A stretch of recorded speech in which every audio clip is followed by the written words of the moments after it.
before I was like scared to make phone calls, wasn't really confident in like what I knew. Mistakes happen, even if they're huge. Like you can come back from them, not to like just, give up. Because if I did, then I wouldn't have my books published. They would just be sitting in a box.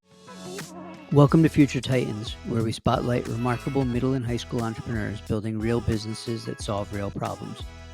Every founder we speak to has received a $1,000 Formidable Fellowship grant.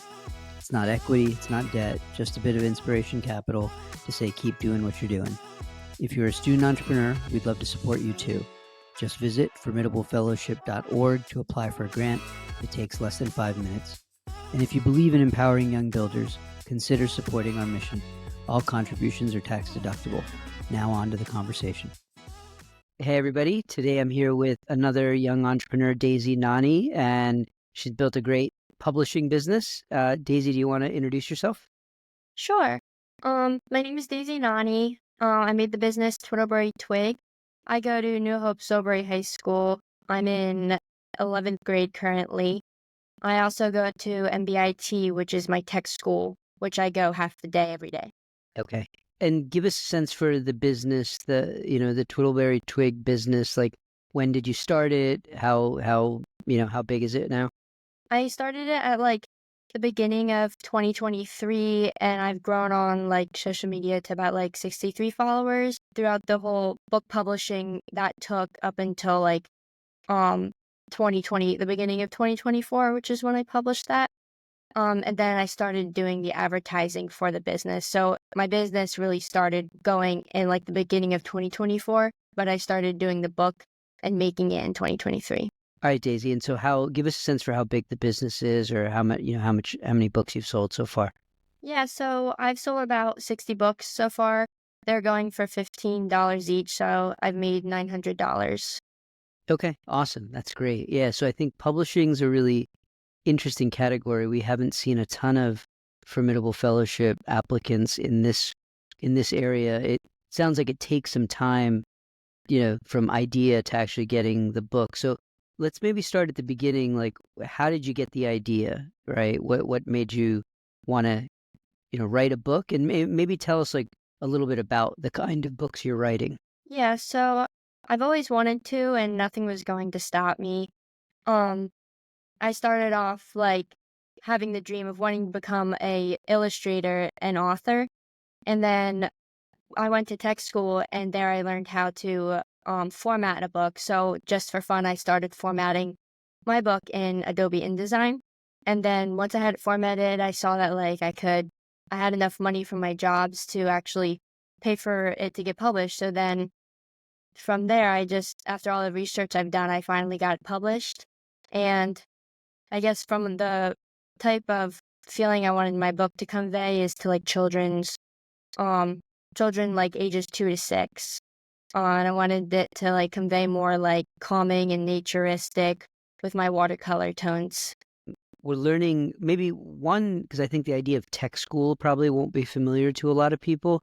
Can you tell us what that means, and how does that, it sounds like you go to sort of two schools. What is a tech school exactly? Yeah, so we call it like my public school. We call that our home school. So I go to New Hope. So I go there every day. And then at like 11 o'clock, I take the bus to go to MBIT every day as well. And MBIT is my tech school, and it's like a trade school. So like kids go there for like building trades, websites, like and like early childhood care. I go for art and advertising design. So I go there to learn pretty much what I want to do when I, come out of high school right away. And that's where I learned how to format my book. Okay, that's great. And so you kind of learned how to format your book. You were using this Adobe software, and then it sounded like you were working a job and you had to sort of make some investment. So what exactly, maybe what was your job that you were doing, and then how much did you need to sort of save up, and what were you saving up for? So I have like revenue from two different jobs. One, I was like a stalker at our local natural market, and then I also like helped exercise and train horses at my like local stable. Um And from there, I sort of like saved up enough money. I didn't know what I was really gonna do with it, but I knew once I learned how to do the formatting of the book, um, I was researching what it cost to publish a book, and I saw I had enough. So then that's when I decided to spend the money. But it wasn't really like a clear goal when I had my jobs, because when I decided to publish my book, I didn't have a job.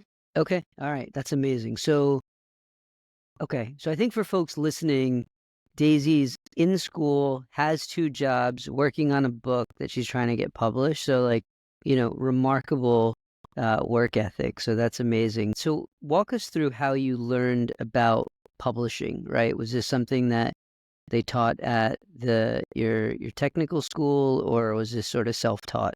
Yeah, so I self-taught myself through YouTube. A lot of the videos on independent publishing on YouTube was more like how to independently publish your novel. But I was doing a picture book, so I had to focus more on the paper quality rather than the page count. So I sort of had to go off of YouTube and go on to I went on to book publishers, and I actually called and asked them for um an extra book so I could see the quality of their paper. So I went on Ingram Spark, Lulu Books, Book Baby, which is my publisher. And throughout them all, surprisingly, Ingram Spark being the most popular among independent publishing, their paper quality was really not good, so I couldn't publish from them. So I ended up going with Book Baby because they had good paper quality for the books I wanted to print. Okay, amazing. All right, so you figured out this paper quality issue, and then you just did you cold call them or email them? And what was your do you remember what your pitch was to them? Why did they even respond? Yeah, so I think it's just a thing with independent publishers. If you ask for a book and you're interested, they just send it to you. You don't really need to pitch anything. Um, some of them I called them just straight up, and others they didn't have a phone number, so I emailed them. Like Ingram Spark, had to email because they either didn't have a phone number or I couldn't get a hold of them. Okay, and did you get like a response from almost all of them or all of them? Yeah, all the ones I did ask for, I got a response from. Oh wow, all right, that's impressive. Cool. All right, so then and then it sounds like did you then pitch the book to multiple publishers, or you just knew the one that was the right one and you only really pitched it to one? Um, After going through the different book qualities, I just chose Book Baby because of that was the most important reason. And then it was customer service, and then I guess publicity. But mainly you don't really need to pitch your book to independent publishers. If you're traditionally publishing, you have to pitch it because they're investing money into making your book popular, and they want to sell it, so then they'll profit and you'll profit too. But since you're paying, it's more of um you're the customer, so they have to um do what they can for you. So they're the ones providing you customer service, so you don't really need to pitch. Oh, interesting. Okay, so this is a little bit of a different world. So, Daisy, if somebody is listening to this and is interested in sort of inspired by you to self-publish a book or work with a publisher, can you walk us through what that arrangement looks like? You're paying them a fee, and then do they take a cut of every book afterwards, or is it just kind of like a one and done fee and then all of the money comes to you? How does that look? Yeah, so it cost me about 1,300 to $2,000 to get my books printed. It really depends on the packages you're getting, because I got mine. I ordered 100 books, and got I also paid for them to online distribute them to Amazon, Barnes and Noble. Um, they do take a price cut out. My books sell for $15, and I get $7.50 in return, and that goes down if people buy them off Amazon. I think I get $5 because the more people my publisher does take out their cut. I think it's half. And then if people buy through Amazon, then Amazon also takes their cut as well. Okay, okay, got it. And so it sounds like you bought the first 100 books. So was that with the idea of you were going to sort of sell those directly, or you were going to distribute those to schools or something? What were you going to do with those 100 books that you bought? Or was that just the minimum requirement? No, it wasn't required to buy any books. But um, I did buy books to distribute to like, um, local people who wanted to buy them, my family members, libraries. Also I bought them for like craft fairs, so I can like just have them. Um, and buying them in bulk just with that order was easier than like going back and having to buy them, afterwards. Got it. Okay. Okay. That makes sense. And so I think if somebody's hearing this story, they're like, okay, Daisy's an artist. She had this idea, started building it, goes to a school. It sort of sounds like everything's gone just sort of like really, really easy in some sense. I'm curious, like, what have been the challenges of building a business and building a product, that you've encountered? Anything that sort of jumps out as kind of a hardship or like an obstacle that's come up along the way? Yeah, so there's been a few obstacles. My biggest obstacle was when I had bought 100 books and with my first order, and I actually ordered them in low resolution. So the cover, well, I didn't necessarily order them in low resolution. I gave them a cover with low resolution, which means that it's like pixely when you see it. So I couldn't sell those. So I ended up having to my great grandmother loaned me some money to rebuy the 100 books. So I paid her back, of course, because I profited from it. But um, yeah, now I know to like definitely double check. Um, and we also had to change that because they had to redirect Amazon and say you can't sell the low resolution ones. You have to. I think at that point Amazon hadn't bought them anyways. But yeah, so everything's good now. Um, another I wouldn't say it was like a big challenge, but just like finding like you have to buy ISBNs from like the government website, um, so that your books can be sold on Amazon, Barnes and Noble. It's sort of like the ID for the book. And I also had to purchase and make a copyright for my book as well, which was sort of more like of the technical area rather than like the just making and creating the book. Okay. Okay. Wow. All right. So it's quite a bit of work that had to go into it. That's remarkable. Um, if you were, giving advice to somebody else who's just starting out, right? They're a young builder trying to build, trying to start sort of an entrepreneurial venture. What advice would you give to a young student trying to start a business right now? The advice I would give them would probably be if you started your business, be consistent with it. Because that's like super important. Because for me, you might think like your business isn't going anywhere and you haven't profited from it and you've invested so much money into it. You just want to like sort of like put it on like the back burner and see if like, if people buy it, they buy it. If they don't, especially with books. But you have to always be putting in effort consistently. Like I post weekly from my Instagram because like if you do that consistently, eventually those platforms will recognize you're growing, and because it's really rare that you go viral overnight. So just adding that consistency, I'm working on my second book right now. You have to keep putting in effort even though it might not look like it's going anywhere. Okay. Yeah, that's a really great point. The thing I realized we didn't actually get into is we know you've written a book. We know it's targeted at sort of the 2 to 6 year old age group. Can you tell us a little bit about Twiddlebury Twig, the book itself, the character, maybe like, like what sort of, I don't know if it's adventures, like what's the premise of the first book, and maybe if you have a view on what 2, 3, and the others are going to look like. Um, yeah, give folks a little bit of a taste of what they can expect in the book. Yeah, so um my book takes place in the land of Twiddlebury Twig, and that's the land where my first book, George the Giraffe, where he like lives.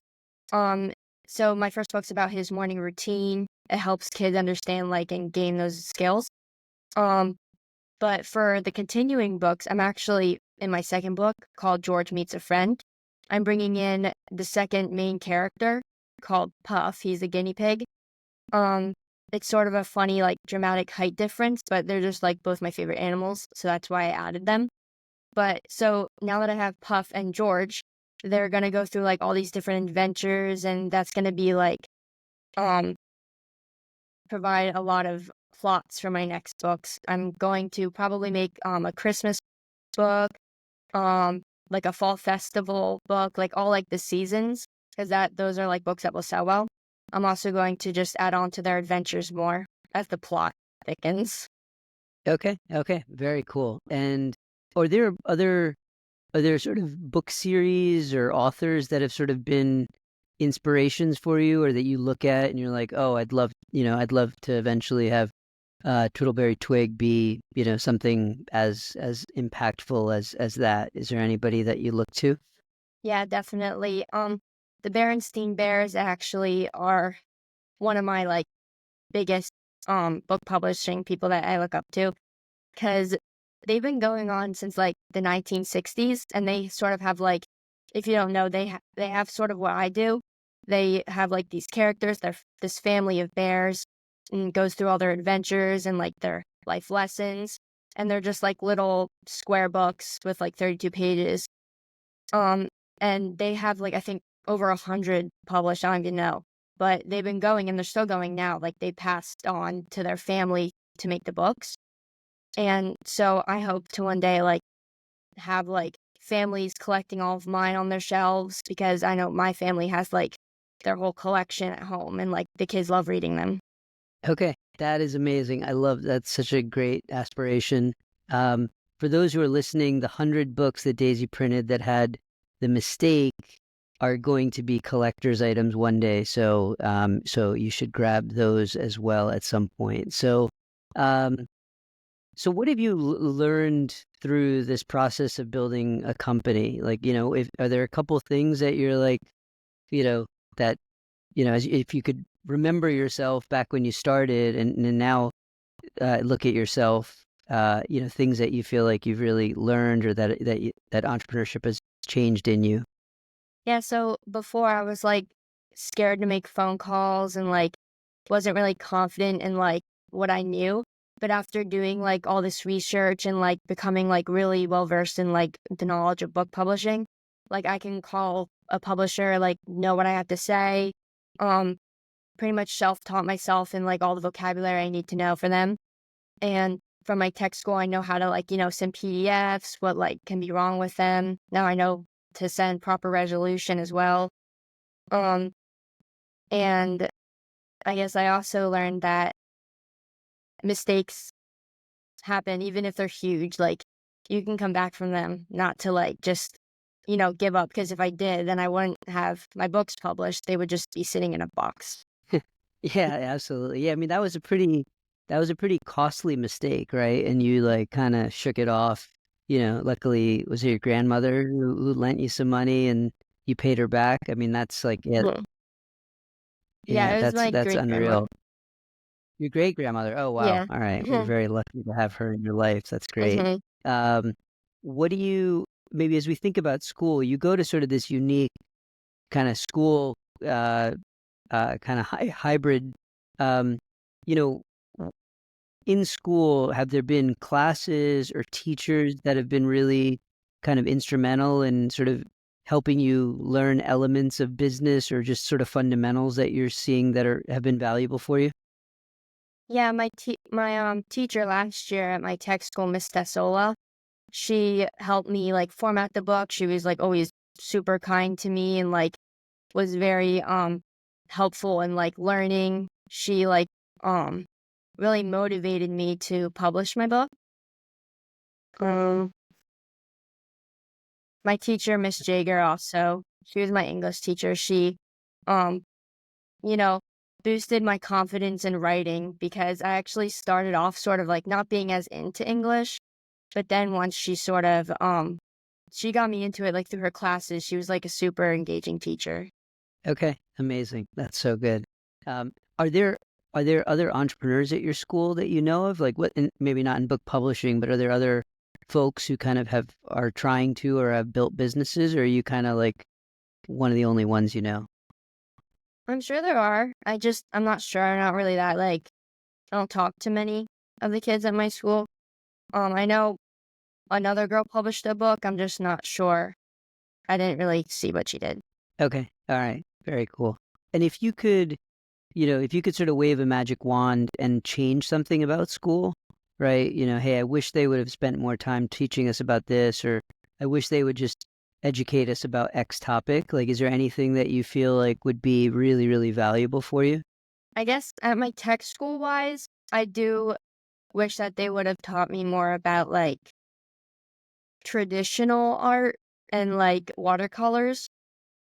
Because I sort of jumped on that on my own. I haven't really taken any lessons at all on them. I just kind of like, played with them myself and figured out how I like to use them, even if my way might be like not the proper way.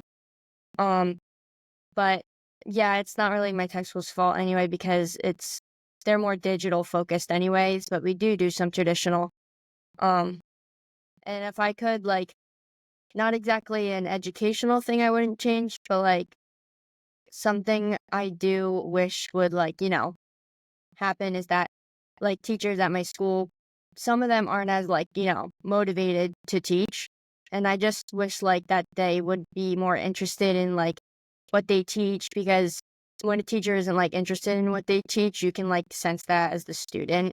And that sort of makes you not as motivated to want to like, impress them or like learn from them. Okay. Okay. That's great. It's a, yeah, that makes a lot of sense. Um, now you're starting to make a little bit of money with the business. You kind of, the register rings every once in a while with the book sales. Like, has that changed your kind of relationship with money at all? Like, do you feel, when you get a new sale on the book, like, does that money feel different in any way, or do you treat money differently now that you're sort of earning it by building a business? I guess my view set is um especially when I start making more, hopefully, that I'm gonna start reinvesting it a lot into my business. So like, maybe getting new technology and editing software and better art supplies. Um, so and like publishing my future books. Um, that's like reinvesting is something that I've grown into learning. Um, also when I get, like, payments, I sort of, like, don't think of, like, the money as much. I think of, like, "Oh, someone bought my book because they liked it," or, like, "Someone's, like, gonna read this to their kid." Like, that's just, like, that brightens my day. Yeah, that's amazing. Yeah, the impact that you'll have, and yeah, you'll have a bunch of parents spending quality time with their young kids, which is amazing. Um, so Daisy, are there any entrepreneurs that you admire, or that if we could get them in a room with you, you'd love to, ask them a few questions? Who would you put on that list? I would put Chantel Leon Hard.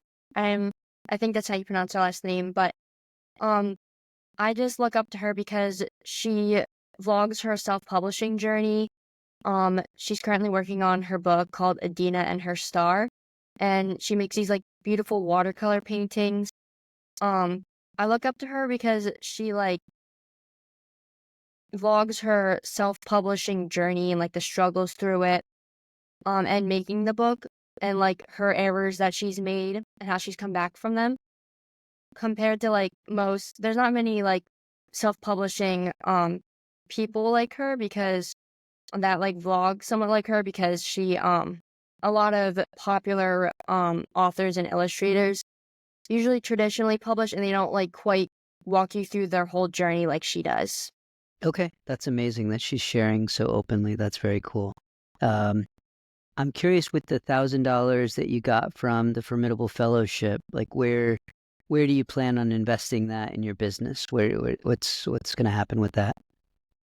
I plan on investing it into, my second book, George's Morning Routine George Meets a Friend, because, um, that's, like, nearly as much money it costs to publish a book, and I'm not sure if I'm going to be buying 100 copies because that's, like, $800. So if I just publish it on demand printing, then I could do it with that money, so that's pretty amazing how I can do that. Cool. All right. That's great. That's great. Well, um, this was awesome. So first, congrats on what you built and thanks for making the time. For those of you who are listening, uh, I guess the best place to go is Twiddlebury Twig Twiddleburytwig.com. That's where you can buy the book, and Amazon won't take a cut. Is that right? Yeah, exactly. Okay. All right. So go there. It's Twiddlebury, Twiddlebury, Twig.com. Did I get that right, Daisy? Okay. Cool. All right. So go there. And then Daisy, where else? You're on social. Where else can folks follow along your entrepreneurial journey? Yeah, they can also find me on YouTube and Instagram, both at Twiddlebury Twig. Twiddlebury Twig. Okay. Awesome. And we'll put all of those links in the show notes so you can see them there. But please, especially if you have a young child and you want to get their morning routine set, go buy George's morning routine for sure. And then, the empire that Daisy's building, you'll stay up to date on all future releases from there. So that's amazing. So thanks again, Daisy. We're excited to see where you grow with this, and hopefully we can help along the way. So thanks.